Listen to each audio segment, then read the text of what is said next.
Good morning दोस्तों। देखो, time and work का बहुत ही प्यारा सवाल है, ठीक है ना। इस सवाल को पहले आप समझ लीजिए, ठीक है। देखो, भानु एक काम को 10 दिनों में करता है, रमेश उसे आपका 12 दिनों में करता है, ठीक है ना।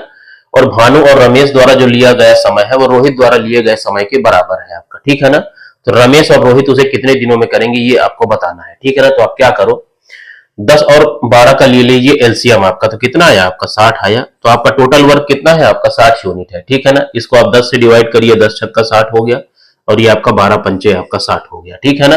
तो ये भानु और रमेश का एक एक दिन का काम हो गया, ठीक है ना। अब रोहित देखो आपका इनके एडिशन के बराबर आपका समय ले रहा है, ठीक है ना। तो देखो, इसका जो एक दिन का काम होगा रोहित का, वो इनके एक दिन के काम के एडिशन के बराबर होगा। ये कितना है आपका 6 5 11, तो ये 11 जो है आपका रोहित के एक दिन का काम आपका होगा, ठीक है ना। अब देखो, सवाल में आपको क्या बताना है, रमेश और रोहित, रोहित का एक दिन का काम आपका 6 है और रमेश का कितना है आपका 5। तो 11 में 5 जोड़ोगे तो कितना होगा आपका 16 होगा, ठीक है ना। और टोटल काम कितना है आपका 60। तो टोटल वर्क आपको पता है और एक दिन का काम कितना है आपका 16। तो आपको दिनों की संख्या आ जाएगी, तो कितना हो गया 4 चौको 16 हो गया और ये 15 बार में आपका कट गया, ठीक है ना। तो ये कितना आया आपका 15 बटे में आपका 4।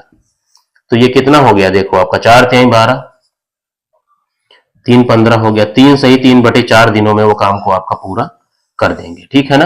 तो रमेश और रोहित मिलकर उसे 3 सही 3 बटे 4 दिनों में उस काम को पूरा कर देंगे, ठीक है।